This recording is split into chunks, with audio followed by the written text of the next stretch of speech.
جو نبی سے میرے آشنا ہو گیا، جو نبی سے میرے۔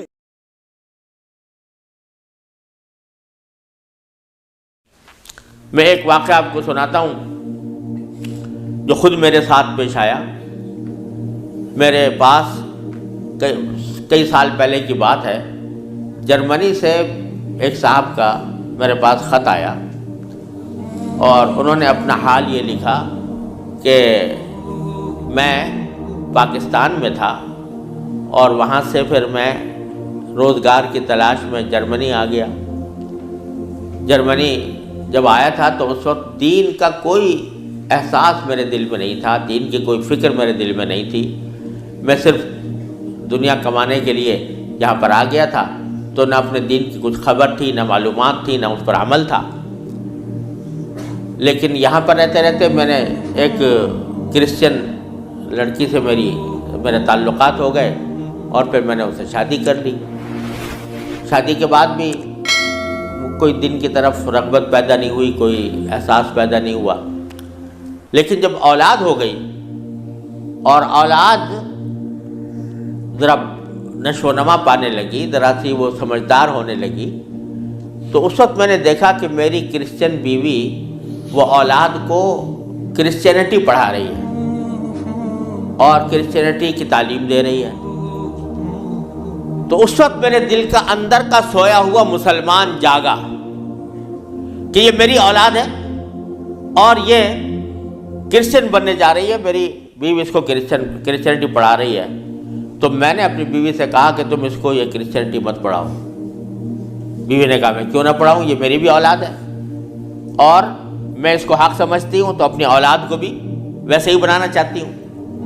میں نے کہا نہیں، کرسچینٹی حق نہیں ہے، اسلام برحق ہے۔ تو اس نے کہا مجھے ثابت کرو کہ کیوں برحق ہے اسلام اور کرسچینٹی میں کیا خرابی ہے۔ تو اب میرے پاس علم تو تھا نہیں، مجھے اپنے دین کا بھی پتہ نہیں تھا، کرسچینٹی کا بھی پتہ نہیں تھا، لہذا جب وہ بات کرتی تو میں اس کا جواب دینے کے لیے کی پوزیشن میں نہیں تھا، اس کے سوالات کا جواب نہیں دے سکتا تھا، اس کے اعتراضات کا جواب نہیں دے سکتا تھا۔ تو میں اس مشکل میں ہوں کہ میری اولاد وہ میری بیوی کی تعلیم و تربیت کے نتیجے میں کرسچن بننے جا رہی ہے اور میرے دل پر آرے چل رہے ہیں، میں کچھ کر نہیں سکتا۔ تو آپ مجھے کوئی طریقہ بتائیے۔ یہ خط میرے پاس آیا تو میں نے اللہ تبارک و تعالیٰ سے دعا کی کہ اللہ کوئی ایسی تدبیر اس دل میں ڈال دیجیے کہ جس سے اس بیچارے مسلمان کی مشکل حل ہو۔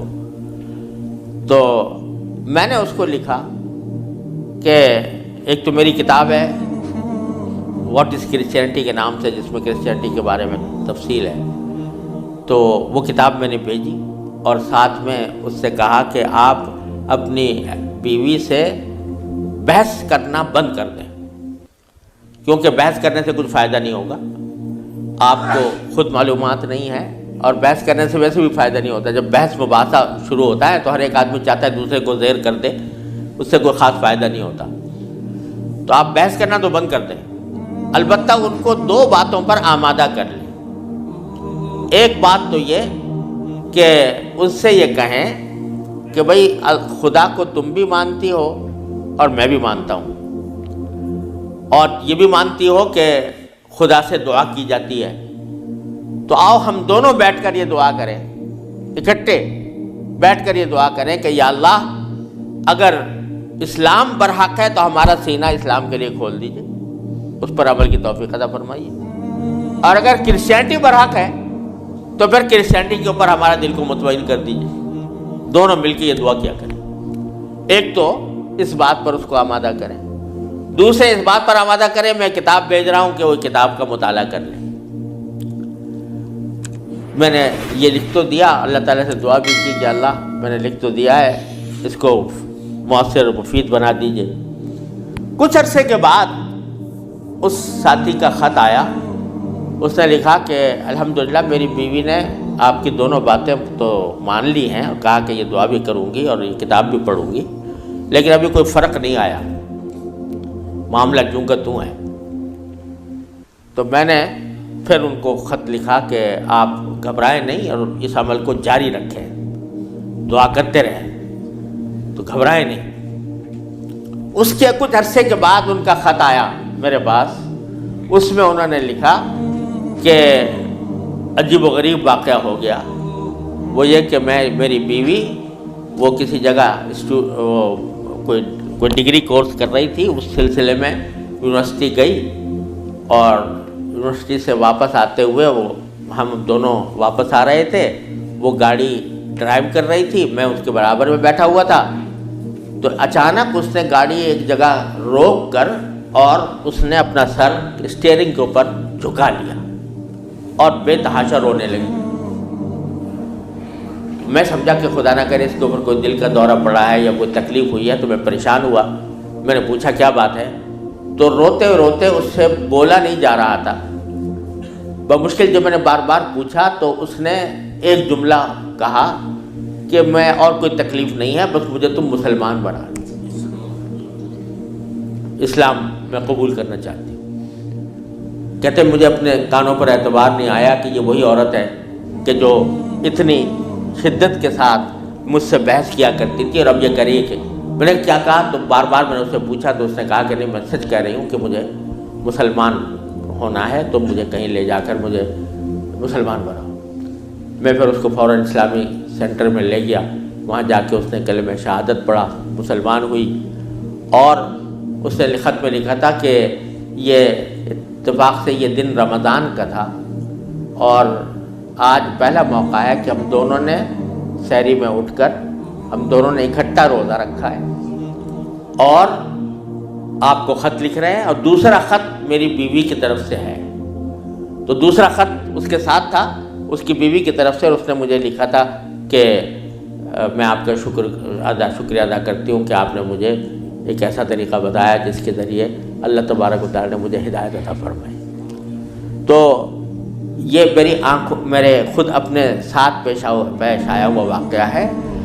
اللہ تعالیٰ سے اگر ہدایت مانگی جاتی ہے وہ دعا رد نہیں ہوتی۔ یعنی بہت سی دعائیں جو ہم دنیا کے لیے مانگتے ہیں کہ یا اللہ ہمارا روزگار لگ جائے، ہماری دولت میں اضافہ ہو جائے، اس میں ضروری نہیں کہ اللہ تبارک و تعالیٰ وہی چیز دے دیں جو آپ نے مانگی ہے، اس لیے کہ بعض اوقات اللہ تعالیٰ کے علم میں ہوتا ہے کہ یہ چیز اس کو دیں گے تو اس کے لیے نقصان دہ ہوگی، کوئی اور چیز دے دیتے ہیں، اس سے اچھی چیز دے دیتے ہیں۔ بعض مرتبہ آدمی مانگتا ہے کہ مجھے میری دولت میں اضافہ ہو جائے، لیکن اللہ تعالیٰ جانتے ہیں کہ اس کی دولت میں اضافہ ہوگا تو پتہ نہیں یہ کس وادی میں جا کے گرے گا، لہذا وہ نہیں دیتے اس کو، لیکن دعا کا ثواب اس کو دے دیتے ہیں۔ اسی طریقے سے بعض اوقات دنیا کے بارے میں اگر یہ ہو کہ بھئی یا اللہ میاں مجھے محسن فرض کرو کہ بیمار ہے تو شفا مل جائے، تو بیماری کے اندر بعض اوقات اللہ تعالیٰ جانتے ہیں کہ اس کا بیمار رہنا ہی اس کے حق میں زیادہ فائدہ مند ہے، تو وہ بعینی ہی وہ چیز نہیں دیتے لیکن اس سے اچھی چیز عطا فرما دیتے ہیں۔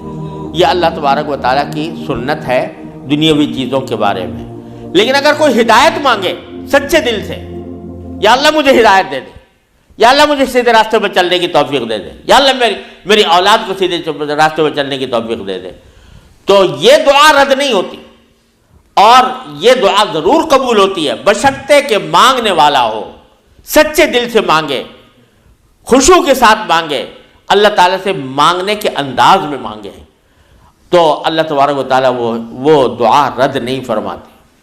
بلکہ میرے شیخ حضرت عارفی رحمۃ اللہ علیہ فرمایا کرتے تھے کہ اپنے اللہ میاں سے جب کوئی مانگو تو مچل کر مانگا کرو، یعنی اپنے اللہ میاں سے باتیں کیا کرو، کہہ دیا کرو یا اللہ یا تو مجھے ہدایت دے دیجئے ورنہ آخرت میں مجھ سے مواخذہ نہ فرمائیے گا، یا تو مجھے ہدایت دے دیجئے، گناہوں سے بچا لیجئے، اپنی نافرمانیوں سے بچا لیجئے، یا پھر آخرت میں میری گرفت نہ فرمائیے گا۔